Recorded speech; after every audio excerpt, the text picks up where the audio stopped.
ಬಳಗದ ಬಂಧುಗಳಿಗೆಲ್ಲ ನಮಸ್ಕಾರ. RVRK ಚಾನಲ್ಗೆ ಎಲ್ರಿಗೂ ಸ್ವಾಗತ. ಇವತ್ತು ಸಿಹಿ ಪ್ರಿಯರಿಗಾಗಿ ಕೆಲವೊಂದು ಸಿಹಿಗಳನ್ನು ತೋರಿಸ್ತಾ ಇದ್ದೀನಿ. ನೆಲ್ಲಿಕಾಯಿ ಮುರಬ್ಬ, ಜುಜುಬ್ಸು, ಪುಡ್ಡಿಂಗು, ಆಮೇಲೆ ಇನ್ನೂ ಕೆಲವನ್ನ ಮನೆಯಲ್ಲಿ ನಾವು ಈಸಿಯಾಗಿ ತಯಾರು ಮಾಡ್ಕೊಳ್ಬಹುದು ಅಂಥ ತಿಂಡಿಗಳನ್ನು ತೋರಿಸ್ತಾ ಇದ್ದೀನಿ. ಬಹಳಷ್ಟು ರೆಡಿಮೇಡ್ ಕೂಡ ತಿಂಡಿಗಳು ಸಿಗುತ್ತೆ. ಕೆಲವರು ಚಪಲ ಇದ್ದಾಗ ಬರೀ ಸಕ್ಕರೆನೇ ಬಾಯಿಗೆ ಹಾಕೋತಾ ಇರ್ತಾರೆ. ಅಂಥವರು ಇಂಥವನ್ನೆಲ್ಲ ಈಸಿಯಾಗಿ ಮಾಡಿಕೊಂಡು ಚಪಲ ತೀರಿಸ್ಕೋಬೋದು. ನೋಡಿ, ಸಿಹಿ ತಿನ್ನಬೇಕು ಅನ್ನೋ ಟೆಂಪ್ಟ್ ಆಗುವಾಗ, ತೀರುವ ಥರವಾಗಿ ಆಸೆ ಆಗುವಾಗ ನಮಗೆ ಇವೆಲ್ಲ ಇದು ರೆಡಿಮೇಡ್ ಸಿಹಿ ತಿನಿಸುಗಳು, ರೆಡಿಮೇಡು ಮಿಠಾಯಿಗಳು. ಇಲ್ಲಿ ನೋಡಿ, ಶುಂಠಿ ಪೆಪ್ಪರ್ಮೆಂಟ್ ಇದೆ, ಜುಜುಬ್ ಇದೆ, ಚಾಕ್ಲೇಟ್ಸ್ ಇದೆ, ಕಲ್ಲು ಸಕ್ಕರೆ, ಕ್ರಿಸ್ಟಲೈಸ್ಡ್ ಬೆಲ್ಲ. ಇದು ತುಂಬ ಹೊತ್ತು ಇದನ್ನು ತುಂಬ ಹೊತ್ತು ಬಾಯಲ್ಲಿ ಇಟ್ಕೊಂಡು ನೀವು ಚೀಪ್ತಾ ಇರ್ಬೋದು. ಕ್ರಿಸ್ಟಲೈಸ್ಡ್ ಮಿಠಾಯಿ. ಇದು ಹಾಜ್ಮೋಲಾ ಮಿಠಾಯಿ. ಇದು ತೇನ್ ಮಿಠಾಯಿ ಅಂತಾರೆ, ಅಂದರೆ ಜೇನು ಮಿಠಾಯಿಗಳು. ಮತ್ತೊಂದು ಸಿಹಿಯಾದ ಒಣಹಣ್ಣು ಅಂದರೆ ಖರ್ಜೂರ. ಒಣ ಖರ್ಜೂರನೂ ನೀವು ತಿನ್ಕೋಬೋದು. ಅದು ಹಸಿ ಖರ್ಜೂರ ಸ್ವಲ್ಪ ಸಿಹಿ ಜಾಸ್ತಿ ಇರುತ್ತೆ. ಇದ್ರ ಮೇಲೆ ಸ್ವಲ್ಪ ತುಪ್ಪನೂ ಹಾಕ್ಕೊಂಡ್ಬಿಟ್ಟು ತಿನ್ಕೋಬೋದು. ಇದನ್ನು ನನಗೆ ಪ್ಲೇಟಲ್ಲಿ ಇಡಕ್ಕೆ ಮರ್ತೋಯ್ತು, ಅದಕ್ಕೆ ಸಪ್ರೇಟಾಗಿ ತೋರಿಸ್ತಾ ಇದ್ದೀನಿ. ಈಗ ಸಿಹಿ ಪ್ರಿಯರಿಗಾಗಿ ನಾನಿಲ್ಲಿ ಭತ್ತದ ಅರಳಿರುತ್ತಲ್ಲ, ಅದನ್ನ ಸ್ವಲ್ಪ ಮಿಕ್ಸಿಲಿ ಹಾಕ್ಕೊಂಡ್ಬಿಟ್ಟು ಅದಕ್ಕೆ ಸಕ್ಕರೆ ಹಾಕಿದ್ದೀನಿ. ನೋಡಿ, ಇದಕ್ಕೆ ಸಕ್ಕರೆ ಅಥವಾ ಬೆಲ್ಲ ಹಾಕಿ ತಿನ್ಬೋದು, ಆದರೆ ಯೂಶ್ವಲಿ ಸಕ್ಕರೆ ಹಾಕಿ ತಿಂತಾರೆ. ಮೇಲೆ ಸ್ವಲ್ಪ ತುಪ್ಪನೂ ಹಾಕಿ ತಿನ್ಕೋಬೋದು. ಇದು ಜಸ್ಟ್ ಕೊಬ್ಬರಿನ ತುಂಡು ಮಾಡಿ ಬೆಲ್ಲದೊಟ್ಟಿಗೆ ತಿನ್ನುವಂಥದ್ದು. ಇದು ಪುಟಾಣಿ ಮತ್ತು ಸಕ್ಕರೆನ ಮಿಕ್ಸಲ್ಲಿ ಹಾಕಿ ಪುಡಿ ಮಾಡಿಕೊಂಡಿದ್ದು. ಇದನ್ನು ತೆಂಗಿನ ತುರಿ, ಬೆಲ್ಲದ ಪುಡಿನೂ ಹಾಕಿ ತಿನ್ಬೋದು. ಇದು ಕೂಡ ಚೆನ್ನಾಗಿರುತ್ತೆ.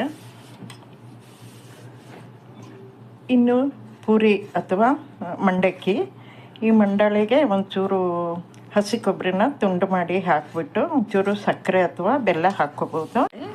ಪೂರಿ ಮತ್ತು ತೆಂಗಿನ ಸಣ್ಣ ಸಣ್ಣ ತುಂಡುಗಳ ಜೊತೆಗೆ ಸಕ್ಕರೆ ಒಂದು ಸ್ಪೂನ್ ಇಟ್ಕೊಂಡಿದ್ದೀನಿ. ಇದು ಮೂರು ಮಿಕ್ಸ್ ಮಾಡಿ ಕೂಡ ನೀವು ತಿನ್ಕೋಬೋದು. ಇನ್ನೊಂದು ಹುರಿದ ಕಡಲೆ ಬೀಜ ಮತ್ತು ಬೆಲ್ಲ. ಮತ್ತೊಂದು ಪುಟಾಣಿ ಪುಡಿ ಮಾಡೋ ಬದಲು ನಿಮಗೆ ಸಮಯ ಇರಲಿಲ್ಲ ಅಂದರೆ ಪುಟಾಣಿ ಬೆಲ್ಲ ಈ ಥರ ತಿನ್ಕೋಬೋದು. ಪುಟಾಣಿ ಸಕ್ಕರೆನೂ ತಿನ್ಕೋಬೋದು. ಮತ್ತೊಂದು ಈ ಚಾಕ್ಲೇಟ್ಸನ್ನು ನನ್ನ ಮನೆಯಲ್ಲೇ ಮಾಡ್ಕೊಂಡಿದ್ದು. ಇದು ಮಾಡಿ ಫ್ರಿಜ್ಜಲ್ಲಿ ಇಟ್ಕೊಂಡ್ರೆ ಟಕ್ಕಂತ ನಿಮಗೆ ಸಿಹಿ ತಿನ್ನಬೇಕು ಅನಿಸುವಾಗ ತಿನ್ಕೋಬೋದು. ಇದು ರೆಸಿಪಿ ನಾನು ಇನ್ನೊಮ್ಮೆ ಹಾಕ್ತೀನಿ ನಿಮಗೆ. ನೋಡಿ, ಇದು ಚಾಕ್ಲೇಟ್ ಮೌಲ್ಡ್ ಸಿಗುತ್ತೆ, ಅದರಲ್ಲಿ ಹಾಕಿ ಮಾಡುವಂಥದ್ದು. ಸಣ್ಣ ಬಟ್ಲಲ್ಲಿ ಕಾಲು ಬಟ್ಲಷ್ಟು ಪುಟಾಣಿ ಅಥವಾ ಹುರಿಗಡ್ಲೆ ತಗೊಂಡಿದ್ದೀನಿ. ಇದನ್ನೀಗ ಮಿಕ್ಸಿ ಜಾರಿಗೆ ಹಾಕ್ಕೊಳ್ಳೋಣ. ಇದಕ್ಕೆ ಈಗ 1 ಸ್ಪೂನಷ್ಟು ಸಕ್ಕರೆ ಹಾಕ್ಕೊಳ್ಳೋಣ. ಸ್ವಲ್ಪ ಜಾಸ್ತಿ ಬೇಕಿದ್ರೆ ಇನ್ನೂ ಅರ್ಧ ಸ್ಪೂನು ಸಕ್ಕರೆ ಹಾಕ್ಕೋಬೋದು ನೀವು. ನೋಡಿ, ಪುಡಿಯಾಗಿದೆ ಪುಟಾಣಿ. ಈಗ ಇದನ್ನು ಅದೇ ಬಟ್ಲಿಗೆ ತಕ್ಕೊಂಡ್ಬಿಡೋಣ. ನೋಡಿ, ಪುಟಾಣಿ ಸಕ್ಕರೆ ಪುಡಿ ರೆಡಿ ಆಯಿತು. ಇದು ಒಂದು ಸಿಹಿ ತಿನ್ನಬೇಕು ಅಂತ ಅನಿಸಿದಾಗ ಚಪ್ಪಲಿಗೋಸ್ಕರ ತಿನ್ಕೋಬೋದು. ಹಾಗೇನೂ ತಿನ್ಕೋಬೋದು, ಒಂಚೂರು ಹಾಲು ಹಾಕ್ಕೊಂಡು ಕೂಡ ತಿನ್ಕೋಬೋದು. ನೋಡಿ, ಇಲ್ಲಿ ಭತ್ತದ ಅರಳಿ ಇಟ್ಕೊಂಡಿದ್ದೀನಿ. ಇದನ್ನೊಂದು 2-3 ಹಿಡಿಯಷ್ಟು ನಾವು ಮಿಕ್ಸಿ ಬೌಲ್ಗೆ ಹಾಕ್ಕೊಳ್ಳೋಣ.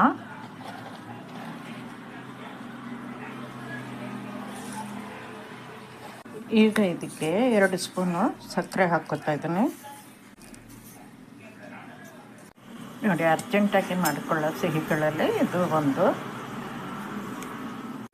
ನೋಡಿ, ಈ ಥರ ತುಂಡಾಗಬೇಕು ಅರಳು. ನಿಮಗೆ ಮಿಕ್ಸಿ ಒಟ್ಟಿಗೆ ಸಕ್ಕರೆ ಹಾಕಿ ಹರ್ಕೊಳ್ಳೋದು ಬೇಡ ಅಂತಾದರೆ ಇದ್ರ ಮೇಲೆ ಕೂಡ ನೀವು ಸಕ್ಕರೆ ಅಥವಾ ಬೆಲ್ಲದ ಪುಡಿ ಹಾಕ್ಕೋಬೋದು. ಇದನ್ನು ಕೂಡ ಹಾಕ್ಕೊಂಡು ತಿನ್ಕೋಬೋದು ಈ ಥರನೂ. ನೋಡಿ, ಇದ್ರ ಮೇಲೆ ಸಕ್ಕರೆ ಹಾಕಿ ತೋರಿಸ್ತಾ ಇದ್ದೀನಿ. ನಿಮಗೆ ತುಂಬ ಉದುರು ಅನಿಸಿದ್ರೆ ಸ್ವಲ್ಪ ತುಪ್ಪ ಕಾಯಿಸಿ 1 ಸ್ಪೂನ್ 2 ಸ್ಪೂನ್ ಇದ್ರ ಮೇಲೆ ತುಪ್ಪನೂ ಹಾಕ್ಕೋಬೋದು.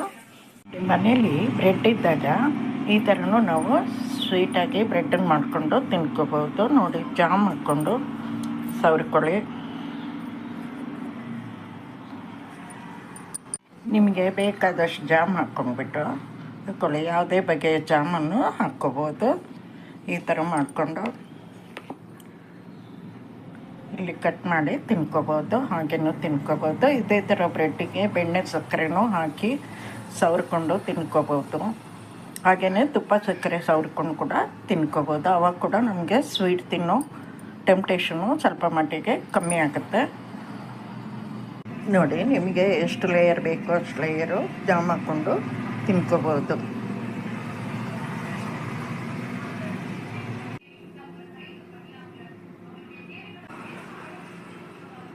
ಇನ್ನು ನಾವು ತರಕಾರಿಗಳಲ್ಲಿ ನೋಡೋದಾದರೆ ಟೊಮೆಟೊ ಹಣ್ಣು ಈ ಥರ ಸೀಳ್ಕೊಂಡ್ಬಿಟ್ಟು 4 ಸೀಲ್ ಮಾಡ್ಕೋಬೋದು, 8 ಸೀಲ್ ಕೂಡ ನೀವು ಮಾಡ್ಕೋಬೋದು. ಇದ್ರ ನಡುವೆ ಸಕ್ಕರೆ ಹಾಕಿ ತಿಂದರೆ ತುಂಬ ರುಚಿಯಾಗಿರುತ್ತೆ. ಅದರಲ್ಲೂ ಫ್ರಿಜ್ಜಲ್ಲಿಟ್ಟು ತಿನ್ಕೋಬೋದು. ಮತ್ತೊಂದು ರೆಡಿಮೇಡಾಗಿ ಸಿಗುವ ಕಬ್ಬು ತುಂಡು ಮಾಡಿ ಇಟ್ಕೊಂಡು ತಿನ್ಕೋಬೋದು.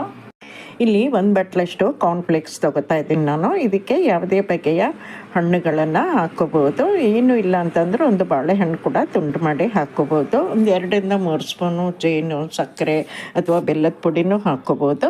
ಮೇಲೆ ಸ್ವಲ್ಪ ಹಾಲು ಹಾಕ್ಕೊಂಡು ಮಿಕ್ಸ್ ಮಾಡಿಕೊಂಡು ತಿನ್ಕೋಬೋದು. ಇದರಿಂದ ಕೂಡ ಸ್ವೀಟ್ ತಿನ್ನೋ ಟೆಂಪ್ಟೇಷನು ಕಮ್ಮಿ ಆಗುತ್ತೆ. ಇಲ್ಲಿ ಕೆಲವು ನಾವು ಮನೆಯಲ್ಲೇ ಮಾಡಿಟ್ಕೊಳ್ಬಹುದು ಅಥವಾ ರೆಡಿಮೇಡ್ ಕೂಡ ಸಿಗುತ್ತೆ. ಇವೆಲ್ಲ ಅಂಥವು ಕೆಲವು ಸಿಹಿ ತಿಂಡಿಗಳನ್ನು ಇಟ್ಟಿದ್ದೀನಿ ನಾನು. ಇದು ನೋಡಿ ಜೆಲ್ಲಿ, ಇದು ನಾನು ಮನೆಯಲ್ಲೇ ಮಾಡಿದ್ದೆ. ಇದು ರೆಸಿಪಿ ಕೂಡ ನಾನು ಹಾಕಿದ್ದೀನಿ, ಈಗಾಗಲೇ ಲಿಂಕ್ ಹಾಕಿರ್ತೀನಿ. ನೋಡದೇ ಇದ್ದವರು ನೋಡ್ಕೋಬೋದು ಇದ್ರದ್ದು.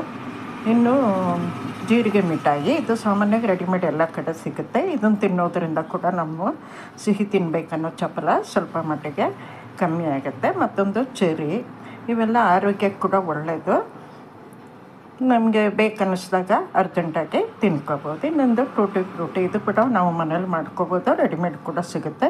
ಟೂಟಿ ಫ್ರೂಟಿ ರೆಸಿಪಿ ಕೂಡ ನಾನು ಹಾಕಿದ್ದೀನಿ, ನೋಡ್ಕೊಳ್ಳಿ. ಇದು ಮ್ಯಾಂಗೋ ಬಾರು, ಇದೇ ಥರ ಹಲಸಿನ ಹಣ್ಣಿನ ಬಾರು, ನೆಲ್ಲಿಕಾಯಿ ಬಾರು, ಆಮೇಲೆ ಪೈನಾಪಲ್ ಬಾರು ಎಲ್ಲ ಮಾಡ್ಕೋಬೋದು. ಇದು ಬಾಳೆಹಣ್ಣಿನ ಸುಕ್ಕೇಳಿ ಅಂತ ಹೇಳಿಬಿಟ್ಟು, ಇದು ಹಣ್ಣಾದ ಬಾಳೆಹಣ್ಣನ್ನು ಬಿಸಿಲಲ್ಲಿ ಚೆನ್ನಾಗಿ ಒಣಗಿಸಿ ಈ ಥರ ತೆಗೆದಿಟ್ಕೋಬೋದು. ವರ್ಷಗಟ್ಟಲೆ ಆದರೂ ಏನೂ ಆಗೋದಿಲ್ಲ ಇವು. ಇದಕ್ಕೂ ನಿಮಗೆ ಸ್ವಲ್ಪ ಹುಳಿ ಇರುತ್ತೆ. ಇದು ನೇಂದ್ರ ಬಾಳೆದು ನಾನು ಮಾಡಿದ್ದು, ಸ್ವಲ್ಪ ಹುಳಿ ಇರ್ಬೋದು. ಆವಾಗ ನೀವು ಸ್ವಲ್ಪ ಇದ್ರ ಮೇಲೆ ಜೇನು ಹಾಕ್ಬಿಟ್ಟು ಕೂಡ ತಿನ್ಕೋಬೋದು. ಇದರಿಂದ ಕೂಡ ಸಿಹಿ ತಿನ್ನೋ ಚಪಲ ಸ್ವಲ್ಪ ಮಟ್ಟಿಗೆ ಕಮ್ಮಿ ಆಗುತ್ತೆ. ನೋಡಿ, ನನ್ನ ಹತ್ರ ಇರೋ ಎಷ್ಟು ಸಾಧ್ಯನೋ ಅಷ್ಟು ಸಿಹಿ ತಿಂಡಿಗಳು ಅಂದರೆ ರೆಡಿಮೇಡು ಮನೇಲಿ ಮಾಡಿ ಇಟ್ಕೊಂಡಿದ್ದು ಎಲ್ಲನೂ ತೋರಿಸಿದ್ದೀನಿ ನಿಮಗೆ. ಆ ಥರ ಚಪಲ ಇದ್ದವರು ಎಲ್ಲರಿಗೂ ನಾನು ಹೇಳ್ತಾ ಇಲ್ಲ, ಕೆಲವ್ರಿಗೆ ಆ ಥರ ಚಪಲ ಇರುತ್ತೆ. ಅಂಥವರು ಇವುಗಳನ್ನೆಲ್ಲ ಹೊಂದಿಸಿಟ್ಕೊಂಡು ಬೇಕಂದಾಗ ಬಾಯಾಡಿಸ್ಕೊಳ್ಬೋದು. ಈ ವಿಡಿಯೋ ನಿಮಗೆಲ್ಲ ಇಷ್ಟ ಆಗಿದ್ದರೆ ಲೈಕ್ ಮಾಡಿ, ಶೇರ್ ಮಾಡಿ, ಕಮೆಂಟ್ ಮಾಡಿ. ಹಾಗೆ ವ್ಯೂವರ್ಸು ಇದುವರೆಗೂ ಯಾರು ಸಬ್ಸ್ಕ್ರೈಬ್ ಆಗಿಲ್ಲ ಬೇಗ ಸಬ್ಸ್ಕ್ರಿಪ್ಷನ್ ಮಾಡಿಕೊಳ್ಳಿ. ಮತ್ತು ಹೊಸ ವಿಡಿಯೋದೊಂದಿಗೆ ನಿಮ್ಮ ಎದುರಿಗೆ ಬರ್ತಾಯಿರ್ತೀನಿ. ಅದಾಗಿ ವಿಡಿಯೋ ವೀಕ್ಷಿಸಿದ್ದಕ್ಕೆ ಧನ್ಯವಾದಗಳು.